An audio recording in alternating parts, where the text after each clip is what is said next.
believe me, I tried to squash any urge to bring drama back to this channel. But I just want to point out an error in the logic of Quantum TV. Just one thing. I'm not bringing up Elden Ring. I'm not bringing up his review. I'm not bringing up any allegations made about him. Because, one, I don't want to get copyright strike. Or threaten one either. I just want to talk about one thing that I feel is not being addressed. The opinion that if a video game is not made for everyone, then it shouldn't be made. I mean, keep in mind, I'm not 100%. I don't remember the whole thing, but to sum up, he's saying if a video game isn't accessible for all gamers, then it shouldn't be made. And I almost threw the cartridge, so I'm sorry.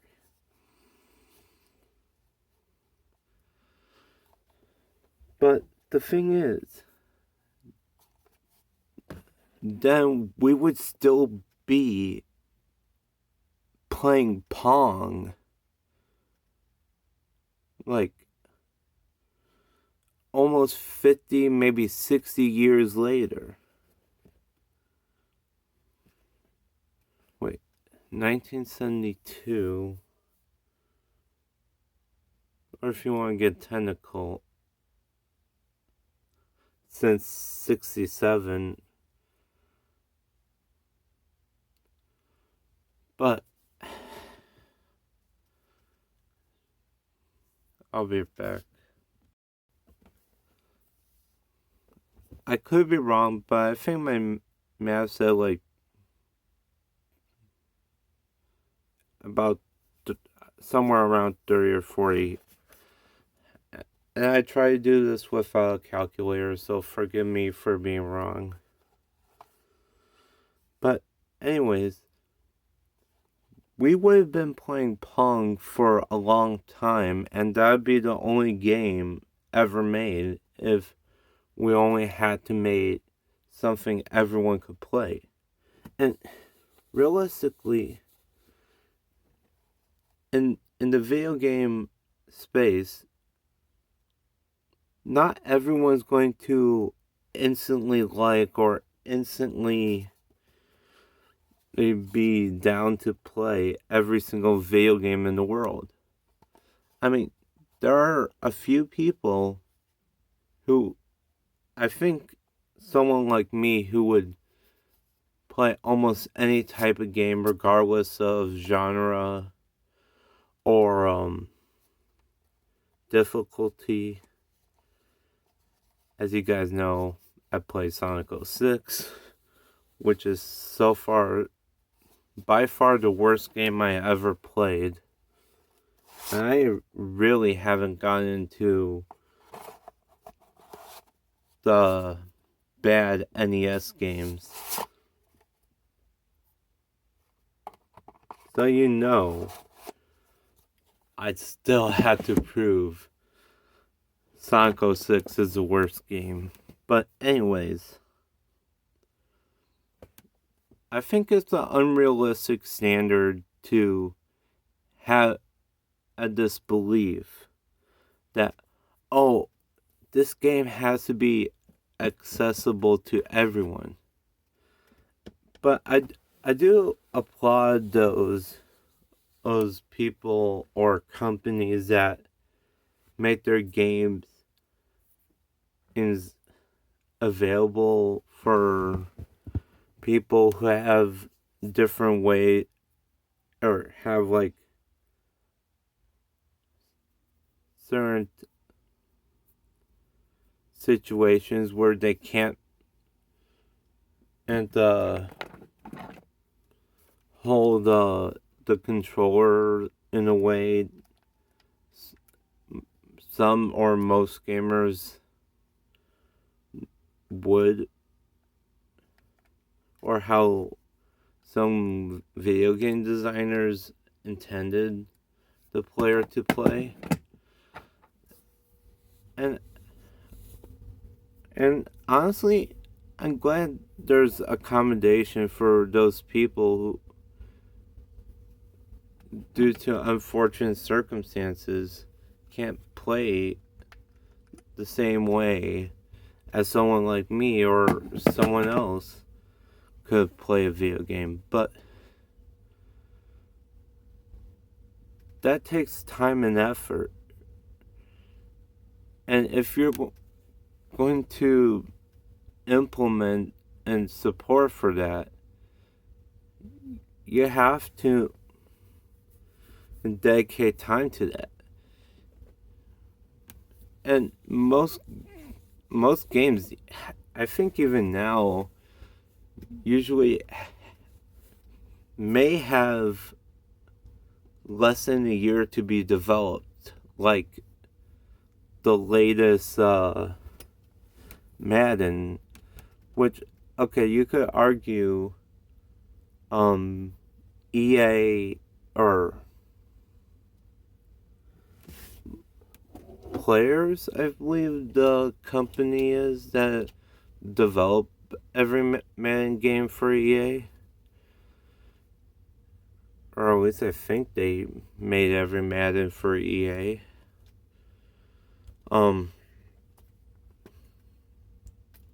They only get like less than a year, or because as Madden is a yearly entry franchise, which means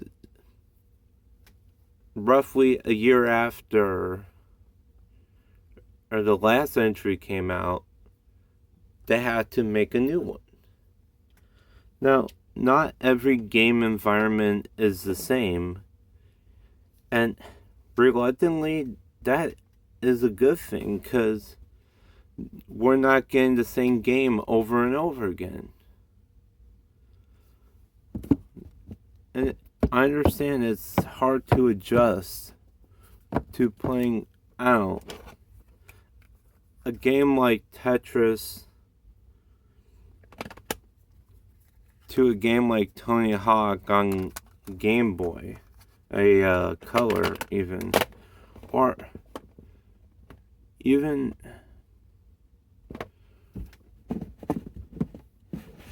from a game like Super Mario Brothers to Animal Crossing. I mean, I could understand why people might want games to be accessible for everyone, but we don't live in a perfect world. We live in a world with double standards. And a lot of double standards, which I'm not going to go into because I've been surprisingly calm during this whole video.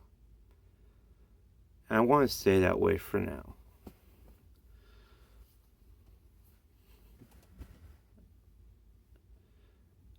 I mean, at the end of the day, you just gotta find the video game that you're willing to play. And if you're playing a game that has a reputation of being difficult or even bad or broken or anything like that, you really do have to get good. And I know it's a stereotype to just say, "Oh, get good, bro." But there are games where you have to say that, especially in like a RPG or even the Souls games. Now, I could understand not liking in the fact that in a game with a high difficulty, all you do is die and die and die and die. And I get angry sometimes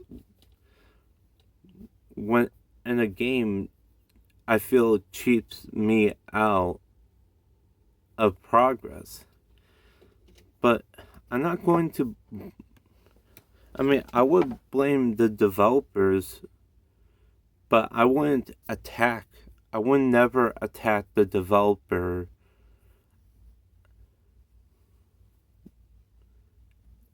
or viciously.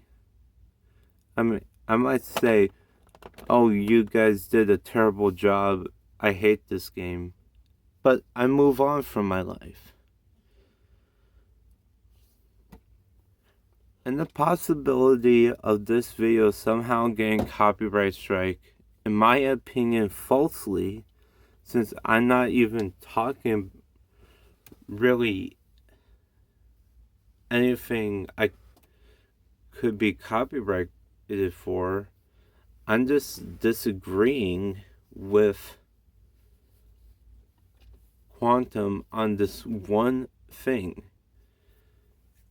And if you guys watch my content, you know I don't blindly support Trump or Biden or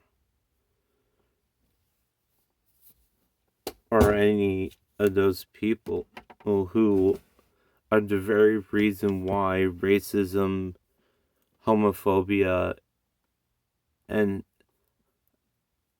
all forms of discrimination, even though some people actually do call them out, and we're supposed to stop all of this, is still happening. It's in my personal and my professional opinion that the race card doesn't benefit anyone. So, and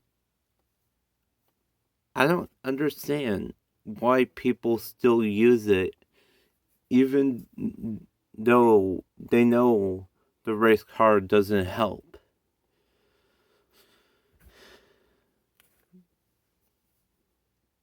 Anyways, I want to end it here, only because I'm thinking about that terrible, terrible situation Jesse Smollett got himself into, and I don't want to be mad. Not today. I don't know how this is relevant or anything, but now I'm going to go listen to So Yesterday.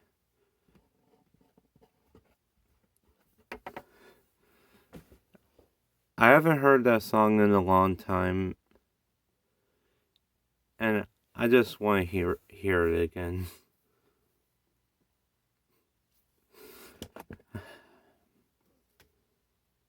Anyways, thank you guys for watching this video.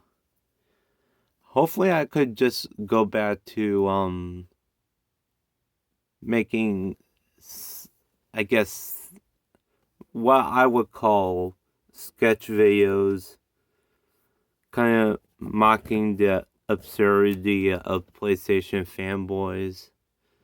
I have a video kind of making fun of parents that buys the M-rated game and still doesn't realize how that's wrong. Coming out, I think, yeah, it might come out after this video, even though I already filmed it and uploaded it. It's just going to be released after this, because I haven't made a long video in a long time. It's been a long time.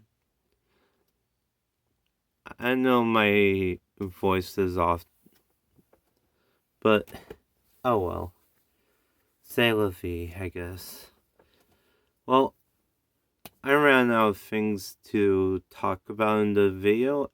I hope you guys stick around for some more funny content.